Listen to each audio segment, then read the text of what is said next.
시간 허락하신 말씀은 마태복음 27장 3절로 공독하겠습니다. 때에 예수를 판 유다가 그의 정죄됨을 보고 스스로 뉘우쳐 은 30을 대제사장들과 장로들에게 도로 갖다 주며 가로되 내가 무죄한 자의 피를 팔고 죄를 범하였다 하니 저희가 가로되 그것이 우리에게 무슨 상관이 있느냐 네가 당하리라 하거늘 유다가 오늘 성소에 던져놓고 물러가서 스스로 목매어 죽은지라. 대제사장들이 그 언을 거두고 가로되 이것은 핏값이라 성전고에 넣어두니 옳지 않다 하고 의논은 한 후 이것으로 토기장의 밭을 사서 나그네의 묘지를 삼았으니 그러면 오늘날까지 그 밭을 피밭이라 일컬으니라. 10절까지 계속 보겠습니다.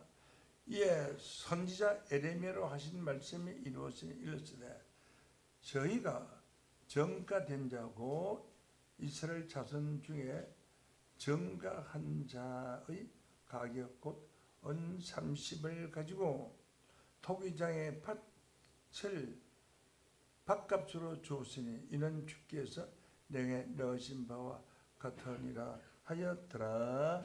아멘. 은 30이 만든 두 가지 피밭, 이런 제목으로 말씀을 전거하겠습니다. 먼저 아겔타마의 피밭이라는 것이 있고, 그 다음에 골고다의 피밭이 있습니다. 예수님이 은 30에 팔려서 십자가를 지심으로 말미암아 두 가지 피밭이 생겼습니다. 아겔다마의 피밭이 생긴 이유를 마태복음 27장 3절 말씀을 통해서 보도록 하겠습니다. 때에 예수를 판 유다가 그의 정죄됨을 보고 스스로 뉘우쳐 은 30을 대제사장들과 장로들에게 도로 갖다 주매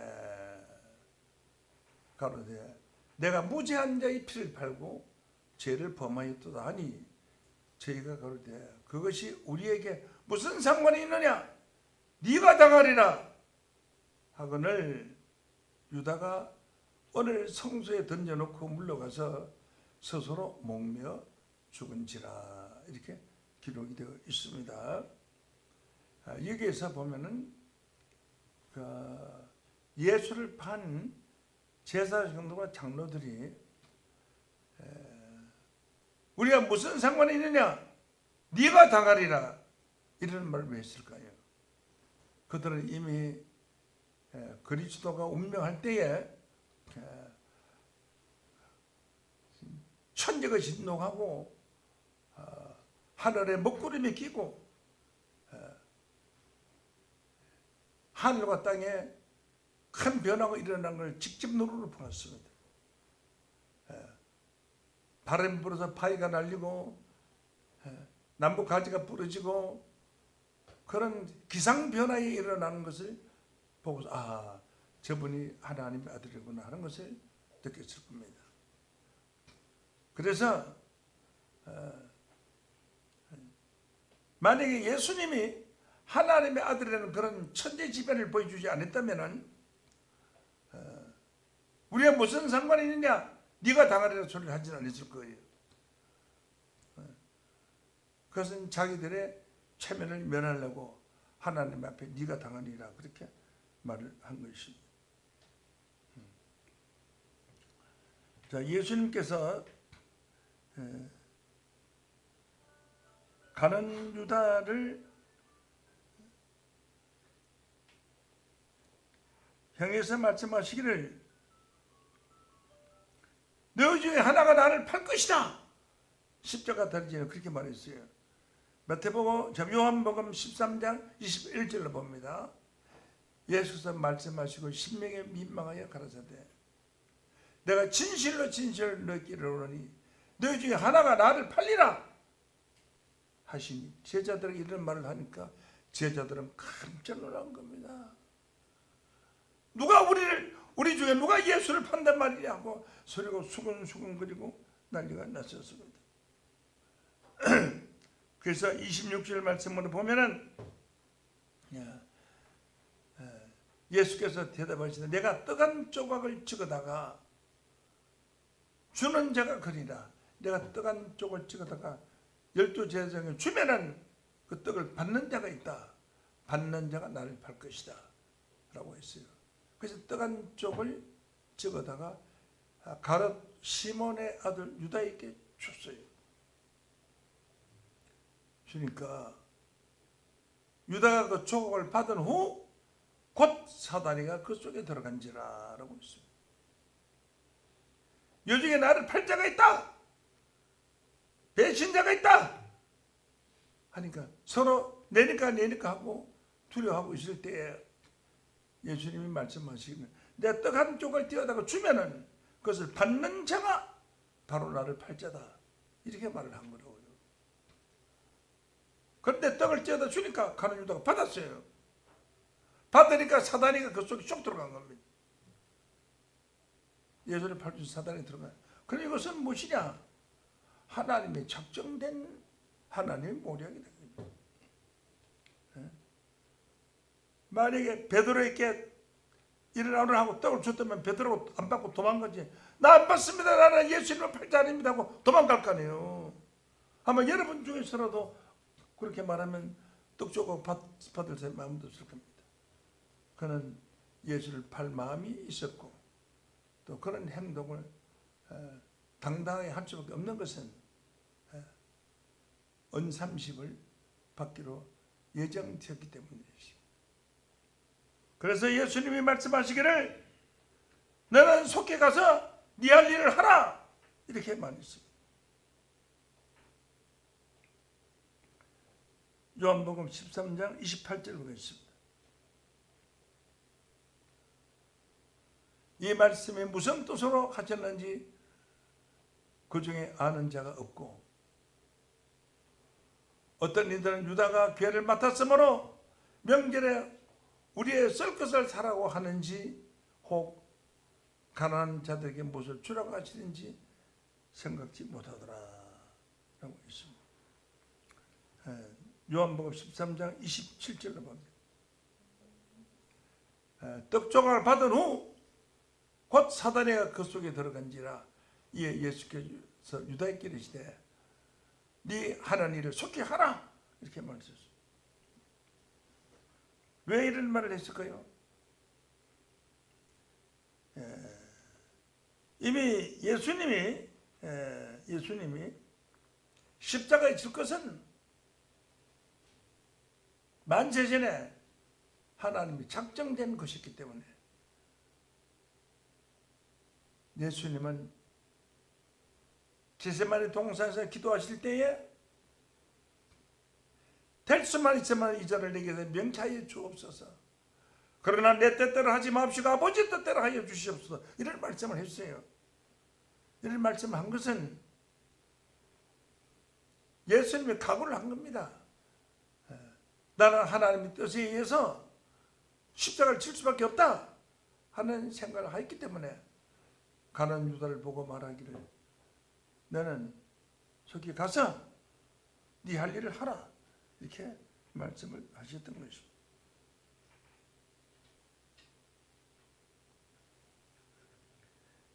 사도행전 1장 15절로 보시겠습니다.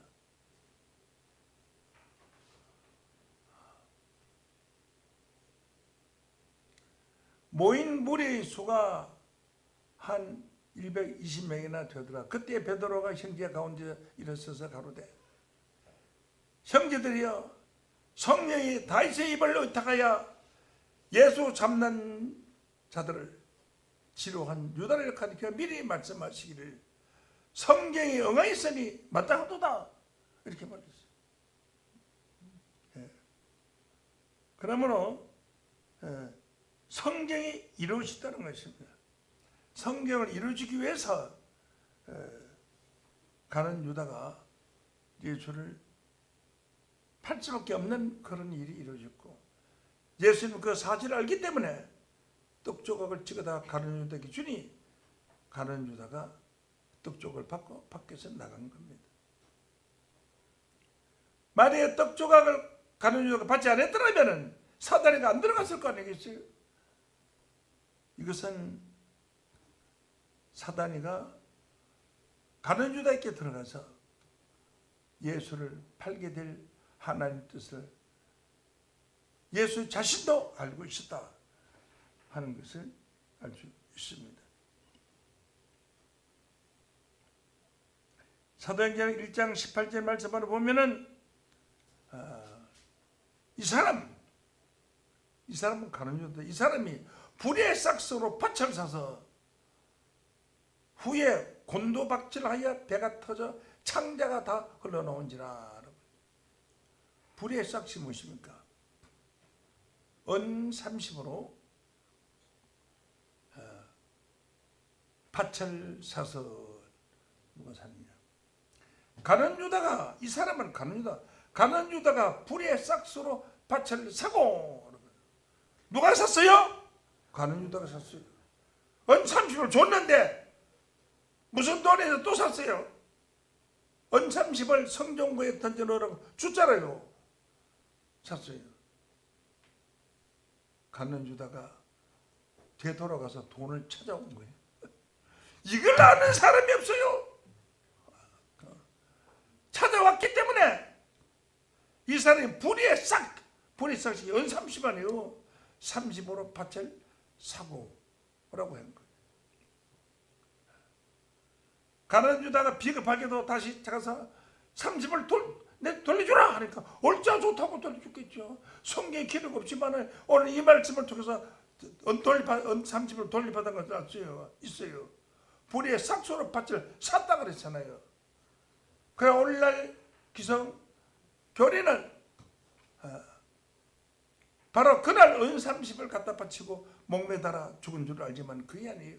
밭을 사자면 며칠 걸리지. 어디 알아봐야 될 거 아니에요. 그러고 값도 정해야 될 거 아니에요. 은 30을 살 수 있는 밭을 사야 될 거 아니에요. 밭을 사고 난 후에라는 건 또 며칠 기다려서 마음이 그 얼마나 괴롭겠어요. 자기 선생을 자기 사형받는 것을 자기가 봤으니까 얼마나 가슴 아프겠네요. 왜? 본정신이 돌아왔기 때문에요. 본정신이 돌아오기 전에는 예수를 팔 마음이 있었고 얼굴이 뻔뻔하게 예수님 주는 떡 조각을 받아도 내가 당신을 팔 겁니다 하고 나갔지만은 전장 예수님의 사형선고를 받는 것을 보고 너무나 가슴이 아파서 그 은 30을 티 갖다 줬어요. 내가 무죄한 자의 피를 판다 갖다 줬어요. 그리고 나서 불의 싹소로 밭을 사고 후에 곤도박질하여 목매달았는데 줄이 떨어졌어요. 줄이 어쨌든 대밭에 떨어져, 대나무밭에 떨어져, 삐죽한 대나무밭에 떨어지니까 창자를 찌른 거예요. 삐죽한 대나무가. 이런 나무 가지에 찔려서는 절대로 사람이 창자가 터져 나오지 않습니다. 삐죽한 대나무밭에 떨어져서 창자가 터져 흘러나온 겁니다. 밭을 사고 후에 하는 건 며칠 있다가 이 말이지. 며칠 있다가 몸에 곤두박질에 배가 터져 창자에 흘러나온 죽은지라.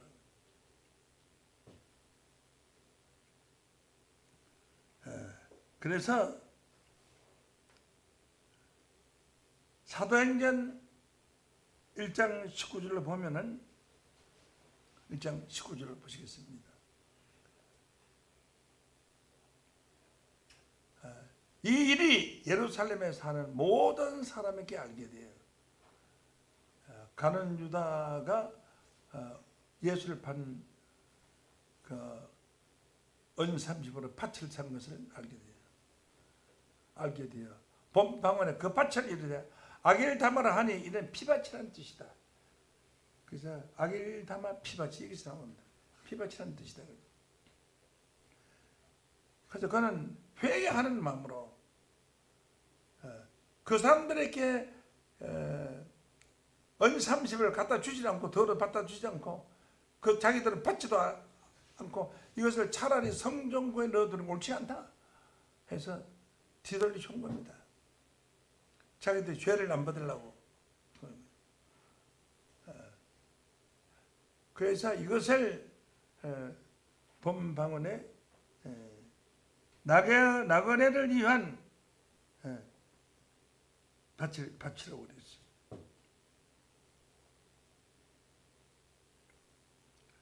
그럼 여러 날 후에 상당히 고민을 많이 했을 거겠죠. 내 이 죄를 어디 가서 다 받겠느냐? 하나님의 아들을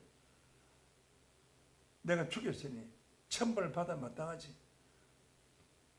그런 많은 고민 속에서 피밭을 산 겁니다. 밭을 사고 자기가 산 밭에 그 높은 나무에 올라가서 몸에 따라 죽었는데 그게 대나무 밭인가 봐요. 언덕이 찔려가지고 창자가 터져 흘러나오고 죽은.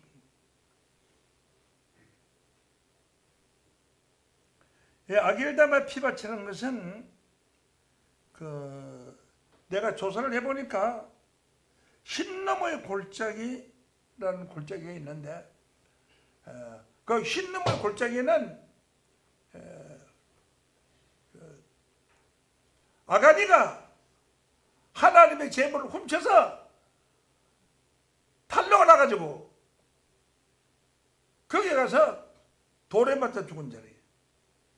그 흰나무의 골짜기 남쪽에 예루살렘에서 넓은 골짜기가 있는데 그가 아하스 왕이 이곳에서 아들을 불살라 죽인 거죠. 자기 아들을 불살라 죽인 것이고 거기는 저주의 땅이에요. 사륙의 골짜기라도 하고 거기다가 귀신한테 제사 지는 사당을 짓고 자녀들을 불사르는 곳이라고 하는데 지금 그곳의 이름을 데이엘라바이라고 하는 곳이에요. 마태복음 27장 6절로 보시겠습니다. 제사장들이 언을 거두어 가로되 이것은 핏값이라 성전구에 넣어두면 옳다 하지 아니하고 의논한 후 이것으로 토기장의 밭을 사서 나그네 묘지를 삼았으니 라고 했는데 이 토기장의 밭을 그 제사장들이 산 것이 아니라 가룟 유다가 샀어요.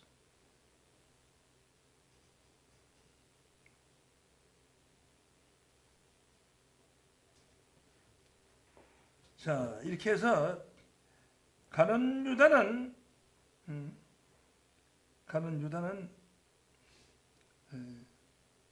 그 토기장의 밭을 벗어서 나그네 묘지를 삼았다고 했습니다. 8절을 보시겠습니다.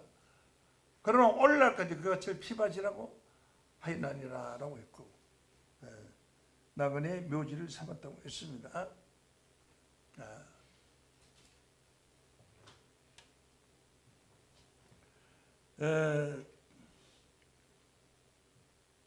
이사야 14장 1절로 보겠습니다. 여호와께서 야곱을 긍휼히 여기시며 이스라엘을 다시 택하여 자기의 고토에 두시리니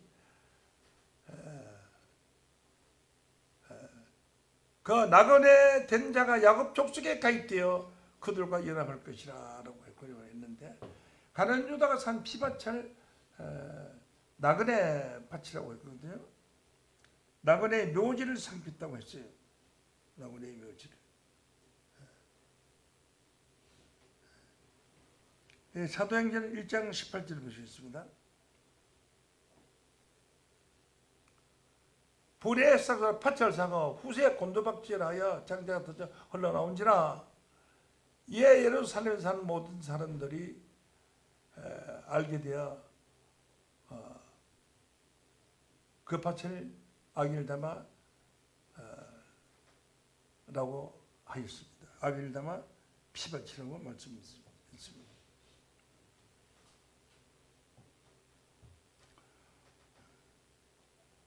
오늘날 기독교인들이 찬송을 할 때 세월이 흘러가는데 이 나그네 된 나는 괴로운 세월 가는 것 금할 길 아주 없네, 이렇게 찬송을 부르고 있어요.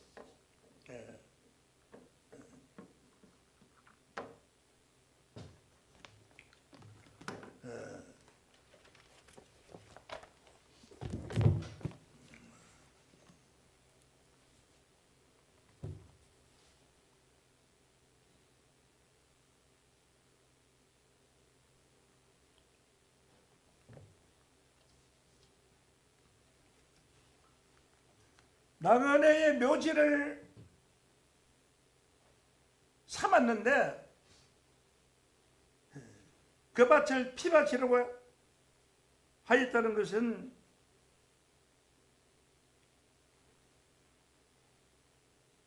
오늘날 기독교인들이 나그네 신앙을 가진 자들은, 나그네라는 말은 집주인이 아니라는 뜻이에요. 나그네 신앙을 가진 자들이 아기를 담아 피밭에 묻힌 것이 되는 겁니다. 예수님의 제자 베드로는 물었습니다. 사람이 한 번 나에게 죄를 지으면 내가 몇 번이나 용서해 주리까? 7번 용서해 주리까? 7번에 7번을 용서해 주리까? 마태복음 18장 21절로 보시겠습니다. 베드로라고 가되 주여, 형제가 내가 죄를 범하면 몇 번이나 용서해 주리까? 7번까지 하오리까? 예수께서 가라사대 네가 이르노니 7번뿐만 아니라 70번에 7번이라도 할지니라. 이게 7천은 49, 490번을 용서해 주라고 했는데, 가는 유다는 단 한 번의 죄도 용서함을 받지를 못했습니다. 그것은 왜 그러냐? 성령 거짓기를 지었어요. 하나님의 아들을 돈 받고 팔아먹은 것은 성령 거짓기를 지은 거예요. 마태복음 12장 31절에서 32절 말씀을 보면은 성령을 거역한 죄는, 사람의 죄는 해방은 40일 어때? 성령을 거역한 해방하는 죄는 40을 받지 못하겠고, 누구든지 말로 인자를 거역하면 용서함을 받을 수 있지만 누구든지 말로 거역하면 이 세상과 오는 이 세상에서도 사하심을 얻지 못하리라고 말씀했어요. 그래서 가나안 유다는 한 번의 죄도 하나님 앞에 용서함을 받지 못한 것입니다.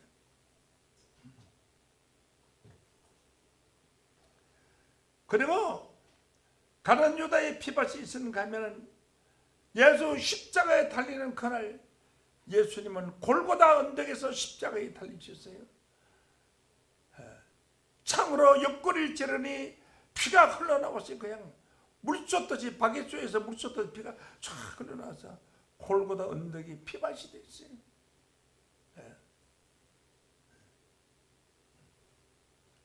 그래서 골고다 언덕의 피밭은 만 인류를 구원하는 피밭입니다. 예수 한 사람이 죄물로 됨으로 말미암아 이 세상 만민이 구원을 받을 수 있는 피밭이 된 것입니다. 예수님은 자기가 피를 흘리고 죽을 것을 예언했어요.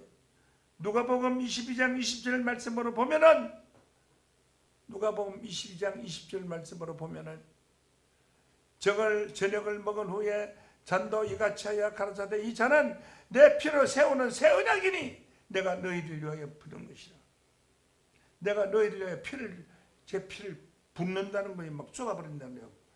물을 뿌리는, 피를 뿌리는 거하고 피를 붓는 거하고는 틀리죠. 바가지에 물을 떠서 퍼붓는 거하고 피혼이라는 건 달라요.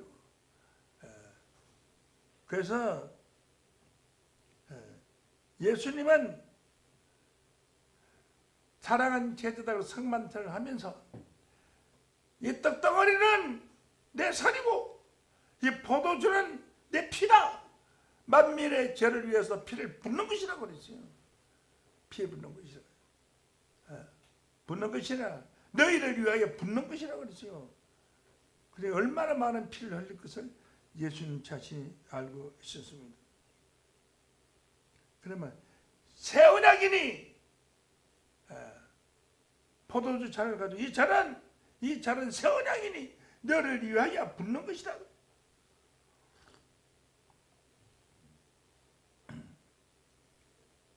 그러면 새 언약은 어떤 것이냐? 한번 보시겠습니다. 새 언약. 히브리 8장 8절 말씀에 보면은 제일 허물날 일이 있어 주께서 가라사대 때 날이 이르리니 내가 이스라엘과 유다 집에 새 언약을 세웁니다. 허물날 일이 있다는 것은 짐승을 잡아서 제사 드리는 걸 가지고는 인간의 죄를 살 수가 없다 이거죠. 그러므로 내가 내 몸을 하나님 앞에 바쳐서 내가 제물이 되어서 인간이 제물이 되어서 만 인류의 죄를 담당하겠다. 그래 이스라엘 집과 유다 집에 세워놓은 소리를 한 것은 원래 한 나라였으나 솔로몬 시대에 와서 솔로몬이 너무 죄를 많이 지으니까 솔로몬이 이 다음 세대에 가서 나라가 두 나라로 갈릴 것이 있어요. 그래서 그 갈린 것은 솔로몬이 많은 죄를 지었기 때문에 갈려서 유다와 예루살렘으로 걸렸어요. 예루살렘은 10지파가 가고 유다 지파와 베냐민 지파는 뭐 형식적으로 조금 따라온 거죠. 그래서 유다 지파가 세우는 지파가 유다 지파는 남쪽 나라를 이스라엘 남쪽 지방을 차지하고 북쪽은 이스라엘 10지파가 차지됐어요. 그러면 두 지파 다 하나님의 백성 이스라엘 민족이니까 이스라엘 집과 유다 집에다가 새로운 언약을 세우겠다. 언약은 이미 있어요. 무슨 언약이 있느냐? 십계명의 언약이 있어요. 십계명의 언약이. 십계명의 언약을 받아서 십계명을 지켜서 구원받으려고 하는 언약이 있는데 그 언약 가지고는 인간을 구원할 수 없기 때문에 그 언약을 허물하고 잘못됐다고 말을 하고 이스라엘 집과 유다 집에 새로운 언약을 세우겠다 이렇게 약속을 하신 것입니다. 이스라엘 집과 유다 집에 새 언약을 세우리니 라고 말씀하신 것이에요. 그 새 언약이 무엇이냐? 9절로 보시겠습니다. 주께서 가라사대 열조들의 손을 잡고 애굽 땅에서 인도해 내던 날과 같지 않다. 이스라엘 백성들을 애굽 땅에서 출애굽해서 가나안 땅 인도해 내던 것 같지도 않다. 가나안 땅으로 너들 고향의 땅으로 인도한다고 했지만은 사실상은 출애굽한 장정들 60만 명 중에 여호수아 갈렙 두 사람만 죽고 나머지가 다 죽었어요. 다 광야에서 묻혀서 뼈가 되고 말았어요. 그런 거로 하나님이 거짓말한 거랑 마찬가지예요. 그 언약이 안 이루어졌어요. 그래서 애굽 땅에서 이스라엘 인도낸 언약과 같지 않다. 이번에는 틀림없다. 이 언약은 틀림없는 언약을 너희들과 세우겠다. 그 언약이 무슨 언약이냐? 10절로 봅니다. 10절로 주께서 가라사대 그날 후에 이스라엘 집이 세울 언약은 이것이니 내 법을 저희 생각에 두고 하나님의 법을 책에다가 두면은 지울 수가 없어요. 저희 생각이 두기 때문에 생각은 지울 수가 있어요. 그렇잖아요. 저희 생각에 두고 마음에 기록한다. 마음에 기록하면 마음은 또 잊어버릴 수도 있어요. 나는 저에게 하나님 되고 저는 내 백성이 되리라. 그래서 새로운 언약이 나와서 너희들을 구원한 구원의 구체가 될 것이다. 예수님이 십자가를 지신 것은 새 언약이다 이거죠.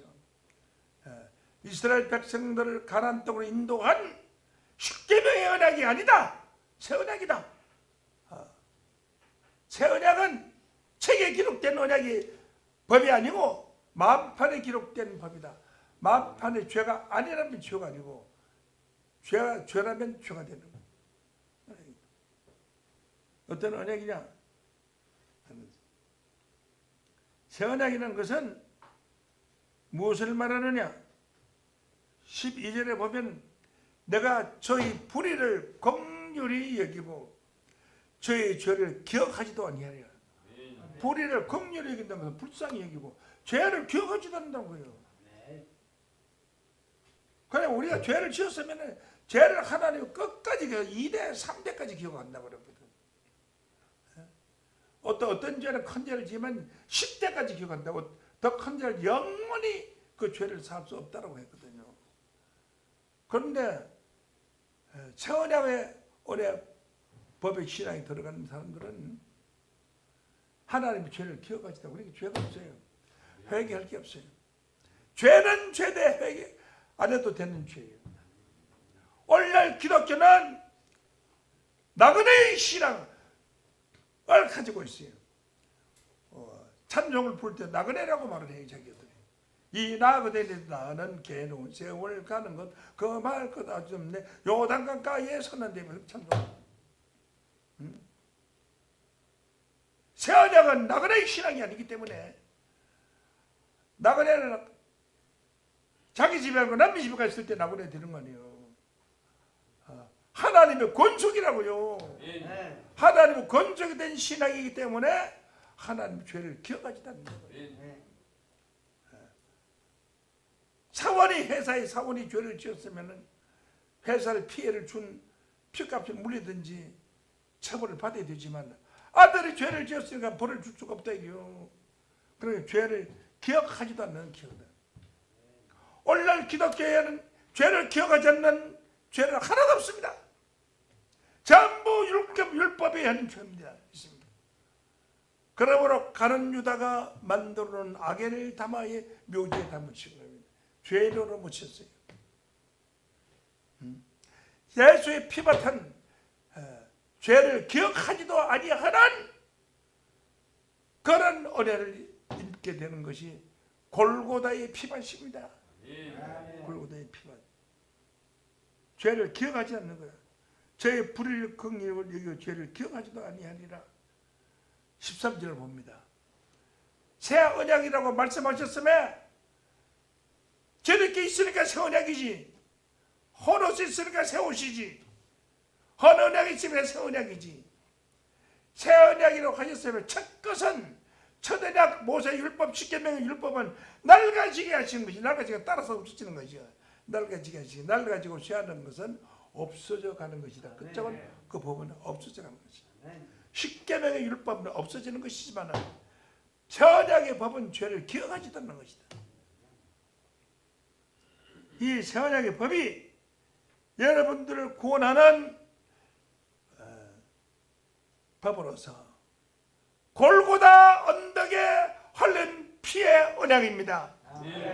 그러므로 예수 믿고 죽은 사람들은 전부 골고다 언덕에 그 피의 언덕에서 잠자고 있습니다. 그러므로 그들은 부활할 때 죄가 없는 자로 부활을 하는 겁니다. 예수 믿는 죄가 없는 자. 그래서 죄를 기억하지도 않는 골고다 피 언덕에서 구원을 받는. 오늘날 나그네 신앙을 가진 사람들은 아겔다와 피밭에서 죽었습니다. 그들은 그 죄값을 받아야 합니다. 아겔다와 피밭에 죽은 자들과 골고다 언덕에서 죄를 기억함이 없는 그런 피밭에, 예수의 피밭에서 죽은데 어떻게 구원을 못 받겠어요? 구원이 보장받은 것이죠. 응?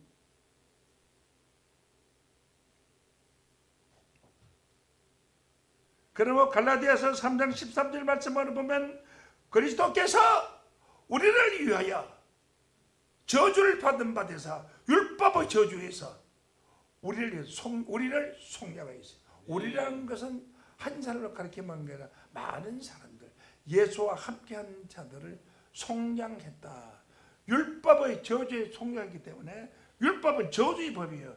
십계명은 율법이기 때문에 저주의 법이에요. 그 저주의 법이 우리를 속량해서 바꿨다. 바꿨다는 거예요. 바꿀 속자, 어질 양자, 어질게 바꿨다게요. 예수의 피와 우리의 죄를 바꿨다 이게요. 그러니 죄가 없지. 율법의 저주에 우리 속량했기 때문에 우리는 율법에서 벗어난 자가 된 거예요. 기록된 바 나무에 달린 자마다 저주를 받은 자라 있습니다. 예수님은 나무에 달림 받은 자, 예수님이 저주 받았어요. 예수님 자신이 저주를 받아서 우리 인류의 저주를 풀어준 겁니다. 풀어준 겁니다. 그래서 예수님 뭐라고 말씀하시냐? 율법의 저주에서 우리를 속량했다는 거예요. 우리는 죄에서 해방받은 겁니다. 가룟 유다는 해방을 죄에서 해방받지 못했습니다. 율법사와 제사장들과 장로들이 그 죄는 네가 받으리라. 우리가 왜 무슨 상관이 있느냐? 네가 팔아먹었잖아 예수를. 그랬습니다. 시키기는 제사장들이 시켜놓고 장로와 제사장들이 시켜놓고 다 덮어쓰기는 가룟 유다가 그 죄를 덮어쓰고 죽은 겁니다. 그 가룟 유다가 사는 그 피밭을, 더러운 피밭을 돈 주고서 나그네의 묘지를 삼았다고 했으니 이건 기가 막히는 거 아닙니까? 나그네의 신앙을 죽은 사람들은 전부 아글대만 피밭에 지금 묻혀 있는 거예요.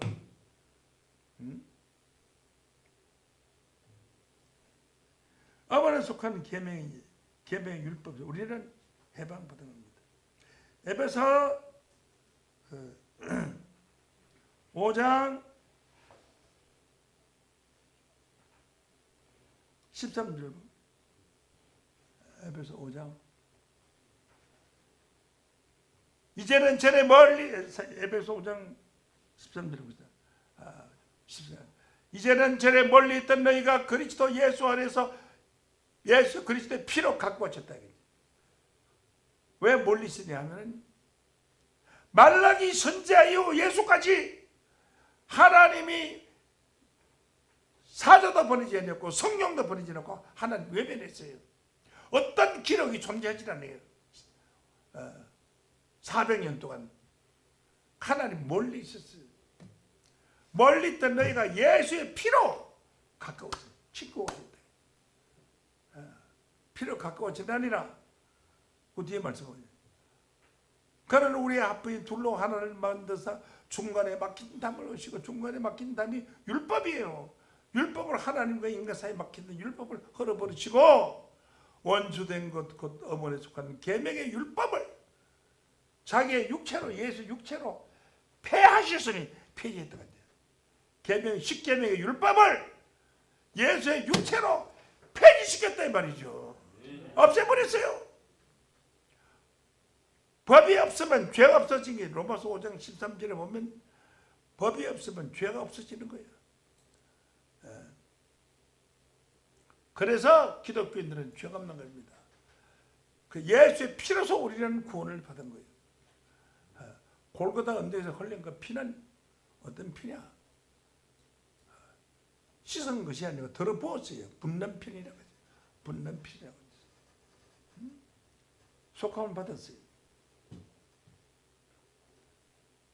어머니에 속하는 계명의 율법을 자기 육체로, 계명의 율법이 십계명이야. 자기 예수의 육체로 폐지, 육체는 예수의 십자가로서 소멸해버렸다. 어머니라는 것은 고린도후서 3장 6절에서 7절 말씀 보면 돌에 써서 새겨 죽게 하는 어머니 직분. 돌에 써서 새긴 것은 율법을 십계명이 돌에 써서 새긴 거예요. 돌에 써서 죽게 하는 어머니의 직분도 영광이 있어 이스라엘 자손들의 모세에 없어질 얼굴의 영광을 인하여 얼굴을 주목하지 못하겠거든. 어머니의 율법이 십계명이에요. 어머니에 속하는 계명의 율법을 예수의 육체로 없애버렸다. 이걸 몰라요. 전 세계 기독교 모르는 것이 에베소 2장 15절을 몰라요. 예수의 육체로 어머니에 속한 계명의 율법 10계명을 어머니에 속하는 계명의 율법은 10계명이에요. 그게 고린도후서 3장 6장 7절에 있어요. 6절 7절에 있어요. 그 10계명을 없애버렸어요. 2000년 전에 없애버린 10계명을 지금 이 시간까지 지키고 있는 것이 오늘날 교회들입니다. 그런 바보들은 돼 있어요. 없애버렸는데 박정희 만들어 놓은 공산주의자와 접한 사람이 신고하지만 불고지 죄를 지은 사람은 같은 죄를 지어서 감옥에 즉시 감옥에 들어가게 되고 20년 30년 감옥살을 해야 되는데 전두환이가 그 법을 없애버렸어요. 법을 없애버렸으니까 그 반공법에서 들어갔던 사람이 수천 명이 하루아침에 감옥에서 풀려나왔어요. 법이 없으면 죄가 없어지는 거예요. 그 예수님께서 십계명의 법을 없애버렸는데 없애버렸다고 해서 아는 목자가 하나도 없다고요.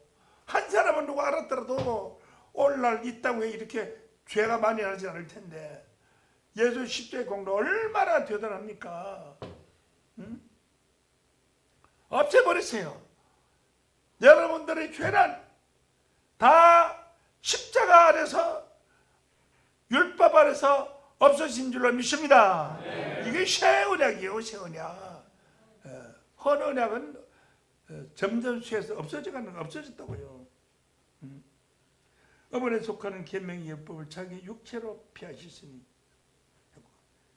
16제를 원주된 것을 원주된 거고 온전히 십계명이 온주된 법이에요. 어머니에 속하는 계명의 율법 온주된 걸 십자가로 소멸하시고 온주된 십자가로 온주된 십계명의 법을 십자가로서 소멸하시고 소멸했던 것은 보통 태워서 없애던 걸 소멸한 것이 아니고 이것은 녹아서 없애시는 거예요. 속아서 눈덩어리가 빛이 나니까 녹아서 없어지잖아요. 예수 십자가로 녹아서 없어진 거예요. 십계명이 없어. 우리하고 십계명은 예수님의 시대에 다 해결을 받은 겁니다.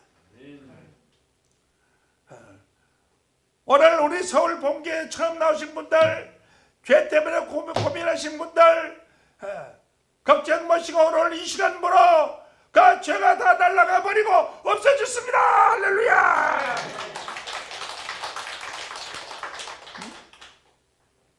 어머니서 그 계명의 율법을 자기 육체로 피하셨으니 원수된 것을 십자가로 소멸하시고 하나님께 나아감을 얻게 하시고 아버지께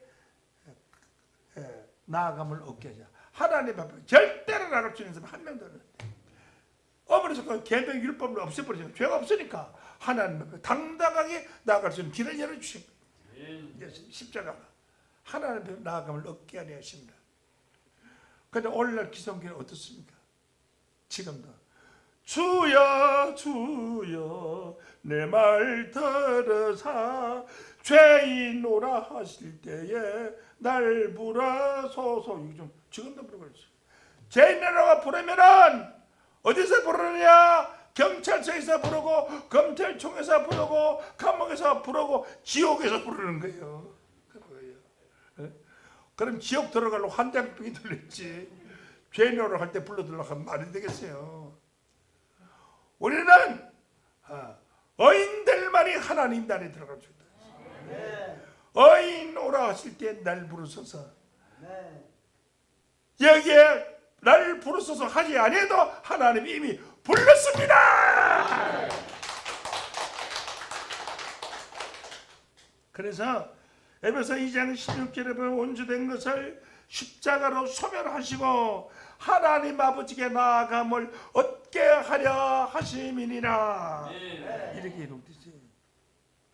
골로새서 2장 14절 말씀으로 보면은 우리의 모든 죄를 사시고 어머니의 쓴 정서를 토말하시고, 이런 어머니의 쓴 정서가 십계명의 율법이 그걸 토말했다. 칠해서 쥐어버렸다. 나한테 빚진 자 빚진 문서가 있는데 이리 와. 내 돈 안 받을게. 먹 터져서 붙잡아가지고 계약서에 확 다 지워버렸죠, 주인이. 그러니까 그 사람 돈 아까보다 다 지웠으니까. 빚진 게 없잖아요. 정거품이 없잖아요. 지워버렸어요. 죄를 다 지워버렸는데, 이 지워버린 것을 아는 사람들은 세강중앙교회로부터 탄생된 전국의 지교회와 외국에 있는 교회들입니다. 그 외에는 오늘날 기독교인들이 전부가 다 십계명 법에 물려서 살찌는 거예요. 제가 순복음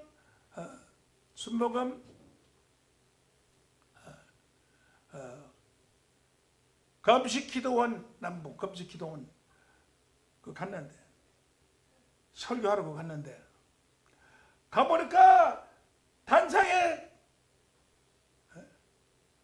십계명이 대문짝만하게 써가지고 다 덮어놨어. 지금도 그걸 덮어있어.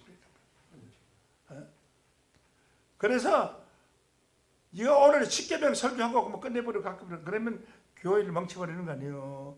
그럴 수는 없고 해서 제가 빛의 아들과 어둠의 아들 설교를 짧게 하고 나왔더니 그 목사님이 왜 그렇게 설교를 일찍 마치시냐고 그러더라고요.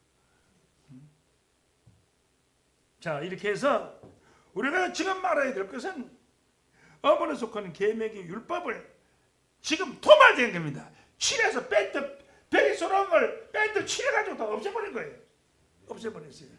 도만하시고 제하해버려서 십자가로 성리하시나니라 했습니다. 가는 유다의 은 30으로 만민의 죄를 다 사하신 것은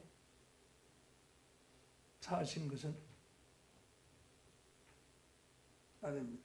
가는 유다의 은 30은 아겔다마의 피밭이 되고, 그 은 30으로 예수의 십자가의 피를 흘리신 것은 어머니에 속한 계명의 율법에 속한 자들이 죄에서 해방받은 골고다의 피밭이 되는 것입니다. 네. 마태복음 27장 7절에 토기장의 밭을 사서 나그네의 묘지를 삼은 것은 마태복음 27장 7절 보시겠습니다. 이것으로 토기장의 밭을 사서 나그네의 묘지를 삼았으니 있잖아요. 나그네 묘지를 삼았으니 오늘날 나그네 된 사람들은 전부 아겔다마 묘지로 들어갈 겁니다. 죄송하지만 내가 참 이 말 해도 어이가 없네. 죄송하지만 나그네를 켰잖아요, 종이들은. 그러니까 나그네 묘지를 삼은 것이 아겔다마 피반지니까 그래 가구라 이거죠. 우리는 어머니에 속한 계명 율법을 지하해버린 골고다의 피밭으로 들어간 데가 됐습니다. 여러분들은 아겔다마 피밭이 아닌 골고다의 피밭에서 구원함을 받은, 죄에서 속함을 받은, 깨끗함을 받은 거룩한 하나님의 백성들로 축복되시기를 예수 이름으로 간절히 축원합니다. 감사합니다. 이 시간 말씀해 주시죠.